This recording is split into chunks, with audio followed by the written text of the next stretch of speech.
오늘은 일주론 중에서 이민 일주에 대해서 한번 분석을 해보도록 하겠습니다.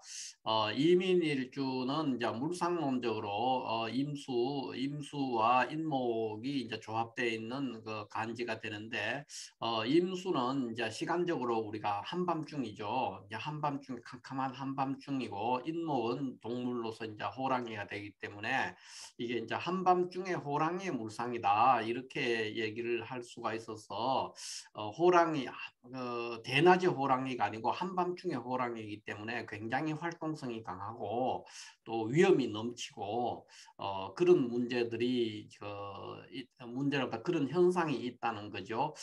그래서 이민일주는 대부분 굉장히 용감하고 성정이 굉장히 굳건합니다. 그래서 굉장히 크고 어려운 그 난제라든가 놀라운 일들이라든가 그 힘든 일들이라든가 뭐그 깜짝 놀랄 어떤 일 이런 것들이 벌어졌을 때도 그거에 대해서 부안해동하지 않고 굉장히 성정이 침착하고 태연자약하게 대응을 한다. 이런 면에서 도드라지는 그런 특징을 드러낸다고 볼 수 있습니다. 그리고 권력 그러니까 강자라든가 권력에 굴복하지 않습니다. 이민일주는 그러니까 진정한 호랑이의 물상이기 때문에 한밤중의 호랑이이기 때문에 이 이민일주는 병인일주와 굉장히 차이가 납니다. 병인일주는 이제 물상적으로 대낮의 호랑이거든요. 그래서 그 훨씬 순한 그거고 이거는 굉장히 호랑이다운 호랑이죠. 그래서 권력에 쉽게 굴복하지도 않고 강자의 약한 면을 보이지 않는 그런 일주다 이렇게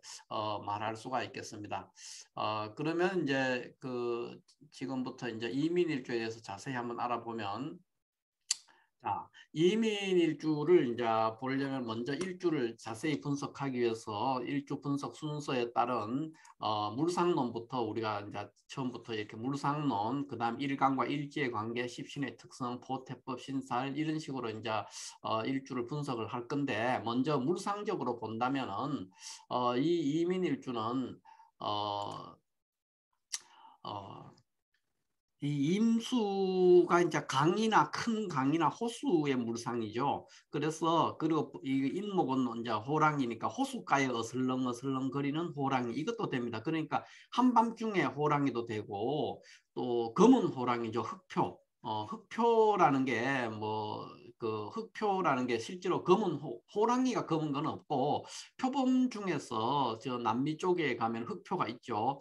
그런 흑표라고도 얘기를 할 수가 있습니다.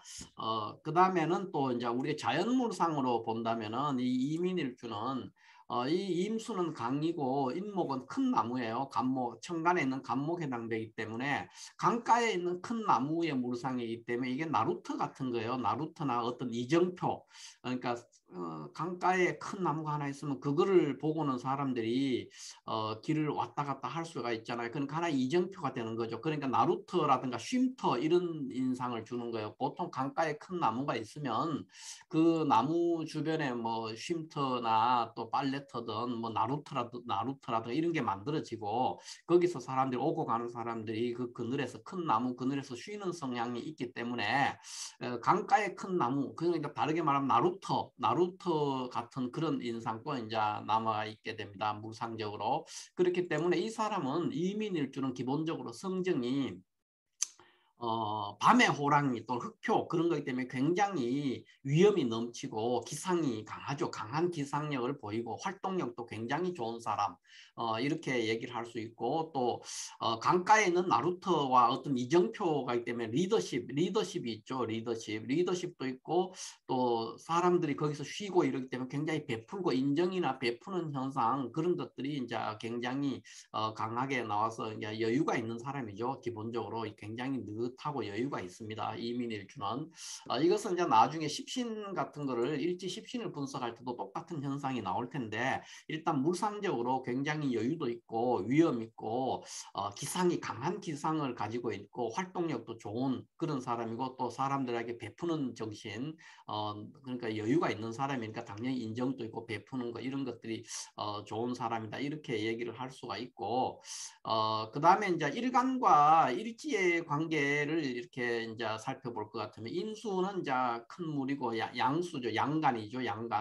양간이고 인목은 이제 나무예요. 그래서 이제 식신이죠. 식신. 그러니까 수생목하는 이제 목인데 얘는 이제 양수로서 수이고 임수는 양수로서 수이고 인목은 양목으로서 목인데 이 관계가 수생목하는 관계니까 임수는 양간이니까 양간은 식재를 추구한다 그래서요. 그러니까 식신과 재성을 되게 좋아해요. 그러니까 무슨 얘기냐?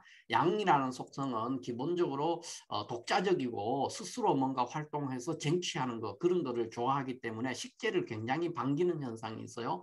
그래서 여기 이민도 여기 양수 수와 인목 목의 관계가 돼서 수생목을 하면은 수생목 하는 현상이 강하게 나온다는 거죠. 그래서 여기 이 사람은 이제 일간이 식신을 추구하는데 이 인목이 그거를 잘 받아내는 그 둘이 관계가 굉장히 유정한 관계라는 거죠. 유정한 관계이기 때문에 뭐 부부 관계 이런 거를 말하면 부부 관계가 굉장히 나쁘지 않습니다. 굉장히 좋은 편이죠. 부부 관계가. 다만 여자인 경우에는 이게 이제 어쨌든 식신이 있기 때문에 일지에 배우자 자리에 식신이 있기 때문에 조금 그걸 끌어올 수 있지만 대체적으로 남자든 여자든 그 부부 관계가 좋다 이렇게 얘기를 할 수가 있습니다. 그리고 이제 이 인목이라는 이제 여기 이제 그 임수와 인목 이런 조합으로 해서 이게 이제 기본적으로 굉장히 밤의 호랑이 어떤 사냥을 하고 이런 거 할 때 굉장히 직관이 발달되지 않으면 사냥을 할 수가 없죠. 그래서 보통 이제 이민일주는 굉장히 직관이나 영감이 되게 발달되어 있는 사람들이 많습니다. 어떤 예감이 있었을 때 그 예감이 잘 들어맞는다는 거죠. 꿈 같은 게 잘 들어맞고 그런 현상을 이제 보인다. 이렇게 얘기를 할 수도 있겠습니다. 그리고 이제 기본적으로 밤의 호랑이의 어떤 위험, 그러니까 강한 기상 이런 것들로 인해서 굉장히 용감해요. 이민일주는 굉장히 용감하기 때문에 큰 일을 만났을 때도 태연자격하고 권력에 절대 굴복하지 않아요. 이민일주는 좀처럼 강자라든가 권력자에게 부당하게 굴복하는 그런 일이 없습니다. 그러니까 당당하다는 거죠. 여유가 있고 카리스마도 있고 이제 그렇기 때문에 그런 것들로 인해서 굉장히 리더십도 좋고 추진력이나 이런 것들이 좋습니다. 그러면 이제 세 번째 우리가 일지를 분석하는 순서로 일지 십신의 성향을 보면은 일지 십신이 식신이에요. 식신인데 임수가 양수인데 인목도 양목이니까 수생목 하는 관계가 잘 드러나니까 식신성이 잘 발휘되고 있는 일주다.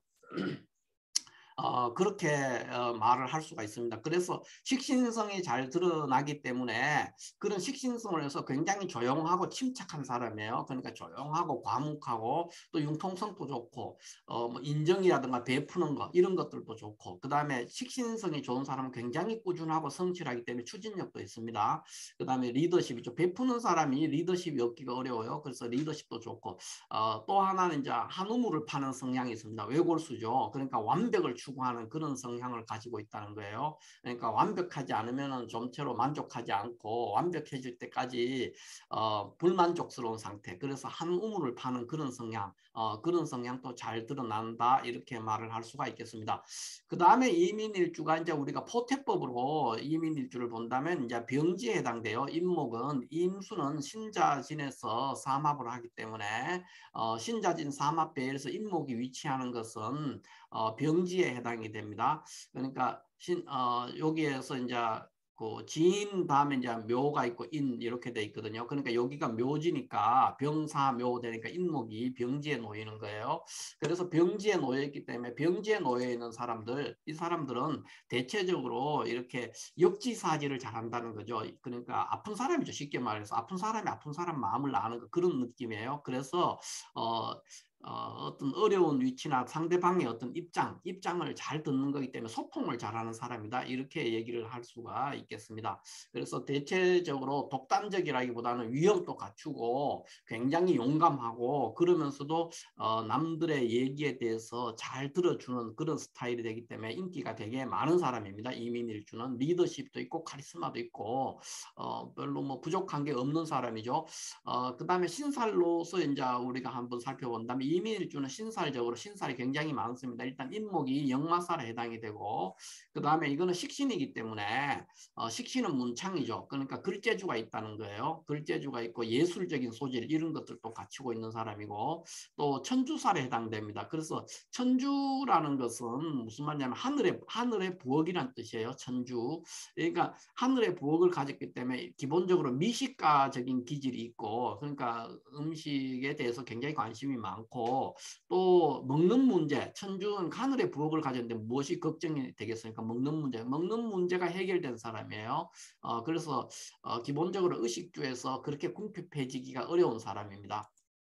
그 외에도 이게 압록이라는 가지인데 임수의 녹지는 이제 지지에서 해수인데 이 해수는 인목이랑 이렇게 인해 합을 해요. 그래서 이걸 압록이라 숨겨져 있는 압록이죠. 이 녹을 인목이 합하고 있는 관계이기 때문에 이민일주는 이 일주 자체가 압록에 해당되기 때문에 굉장히 그 압록이 있다는 거는 내가 보이지 않는 곳에서 누군가 나를 도운다는 거예요. 그런 기운이 있다는 고 이제 보기 때문에 이민일주 자체가 굉장히 여유가 있고 위험 있고 강자에게 굴복하지 않고 하는 그런 이유들이 다 압록 이런 것들이 있기 때문에 여유가 있는 거죠. 느긋하고 일종의 천을귀인 비슷한 겁니다. 예, 그런 것들이 있기 때문에 그 압록적인 현상으로 굉장히 여유가 넘치는 그런 사람이고 또 베푸는 기질도 좋게 되고 자신만만하고 권력에 굴복하지 않고 그런 현상들이 나온다. 이렇게 얘기를 할 수가 있습니다. 그 다음에는 이제 우리가 직업적으로 그러면 이민일주는 어떤 직업을 가질 수 있냐면 일단 식신성, 일지식신으로 식신성이 굉장히 잘 나오기 때문에 연구나 기술계통에서 일할 수가 있고 또 이게 문창이기 때문에 글재주니까 작가라든가 또 예술과도 이제 깊은 관련이 있습니다. 만약에 천간에 간목이나 이런 게 있다 그러면은 훨씬 강력한 예술적인 소질이나 글재주 이런 것을 보일 수가 있습니다. 그 외에 식신은 또 교육이나 어린이와 관련되기 때문에 교육계통에서도 이제 밑을 발할 수가 있고 그 다음에 돌아다니는 일들 이런 걸 하기 때문에 분주하고 바쁜 사람이에요. 항상 그렇기 때문에 그로 인해서 뭐 무역업이나 이런 데 종사할 수도 있습니다. 그 외에 이게 천주살에 해당이 되기 때문에 인목이 천주살에 해당이 되기 때문에 요식업 그러니까 먹는 직업이죠. 그런 쪽에도 이제 성공할 수가 있다. 이래서 상당히 많은 분야에서 재주를 발휘해 볼 수 있는 일주다 이렇게 얘기할 수가 있겠습니다. 지장간을 한번 살펴보면은 지장간에 무병갑 이렇게 있는데 이 무토는 이제 물론 이 이제 무병갑이 지장간이기 때문에 이거는 이제 칠살이고 이거는 이제 재, 편재, 요거는 식신인데 식신과 재와 칠살이 이렇게 있는데 이제 상대적으로 이 간목에 있는 관계로 이 무토 칠살의 성향은 그렇게 강한 편은 아닙니다. 상대적으로 약하다는 거지 칠살성이 안 나오는 게 아닙니다. 칠살성이 나오기 때문에 위험이 있는 거거든요. 그래서 칠살의 성향이라든가 근데 이제 상대적으로는 식신과 재성의 영향이 더 크게 나오고 식재의 기운이 더 강하게 나오니까 내가 뭐 일해서 돈을 벌겠다든가 이런 식의 이제 그 내가 스스로 독자적으로 뭐를 추구한다든가 하는 그런 게 되게 강하고 칠살은 어떤 조직성이거든요. 그런 건 상대적으로 조금 약하다는 거지 칠살성이 없다 이렇게 얘기할 수는 없습니다. 왜냐하면은 기본적으로 지장간에서 이렇게 식신생재 재생살하는 관계이기 때문에 칠살성도 약하지 않습니다. 그래서 기본적으로 그 칠살의 위험 그런 것들이 나온다는 거죠. 그러니까 단호하다든가 그런 또 참을성 이런 것들이 다 나오는 것이 칠살성이 있기 때문에 나오는 겁니다. 그래서 무병갑이라는 칠살과 그 식신과 재성이 골고루 어떻게 보면 이제 식재살의 그 삼자의 성향들이 다 골고루 잘 드러나는 일주다. 이렇게 얘기하면 오히려 더 정확한 해석이 아닐까 이렇게 싶습니다. 고서에서 이민일주에 대해서 해석해놨는 걸 보면 이제 보통 고독지명이다. 그러니까 대부분 일지 인목을 가지면은 이제 분주하고 바쁘고 이동이 많고 돌아다니는 사람이기 때문에 고독해지기가 쉬워요. 그 다음에는 그 성정이 순우하다 그랬어요. 굉장히 인정머리가 있는 사람이죠. 보기보다는 되게 남들 약한 자를 돌본다든가 남의 얘기를 잘 들어주는 사람 그런 사람에서 되게 인정머리 있는 사람이다. 그러니까 베풀고 인정 있고 베푸는 사람이죠. 그 다음에 많은 사람이 여기에 기대서 쉬고자 하는 이정표의 쉼터 같은 역할을 하는 것입니다. 그런 성향들이 이제 고서에서도 이제 이렇게 얘기를 했죠. 근데 이제 이런 것들로 인해서 이제 가장 큰 이제 이민일주의 이제 특징들이라고 하면은 이제 이민일주는 쉽게 그 권력에 굴복하는 그런 성향이 일단 나오지 않는다는 거고 식신성이 강하게 나오기 때문에 그걸로 인해서 뭐 요리라든가 굉장히 성정상으로 논리적이죠. 논리적이고 교육계통도 인연이 맺을 수가 있고 뭐 그런 또 기술이나 연구도 잘 맞죠. 또 문창이니까 이런 것들도 있는데 어쨌든 식신성이 잘 드러나는 사람이에요. 그러니까 식신이 잘 드러난다는 건 굉장히 조용하면서 꾸준하게 뭔가를 실천하고 그 완벽함을 추구하는 사람이고 약자를 보면은 참지 못하는 그런 성향을 드러내는 일주다 이렇게 얘기를 할 수가 있고 대체적으로 재주도 많고 먹을 복도 해결돼 있어서 굉장히 일주만으로 해석한다면 이민일주는 굉장히 긍정적인 요소가 굉장히 많은 특히 남자라면은 좀 뭐 카리스마도 있고 멋있는 남자죠. 그런 일주다 이렇게 얘기를 할 수가 있겠습니다. 그럼 다시 처음으로 돌아가서 보면 이제 이민일주가 한밤중에 호랑이, 뭐 흑표, 뭐 이렇게 얘기할 수 있고 용감하고 굳건하고 큰 일을 만났어도 좀처럼 놀라지가 않습니다. 태연자약한 사람, 또 권력 강자에게 굴복하지 않는다든가 그런 것. 들에 이제 왜 이렇게 얘기하느냐? 그 외에 이민일주의 가장 큰 특징은 먹는 문제가 해결된 사람이에요. 그래서 식목이 있는 사람이죠. 식목도 있고 뭐 다재다능한 사람이다 이렇게 얘기할 수 있는데 이런 것들이 왜 이런 선상이 나오느냐 하는 부분에 대해서 지금까지 간략하게 한번 알아봤습니다. 자, 오늘은 이렇게 해서 이민일주에 대해서 한번 알아봤습니다. 감사합니다.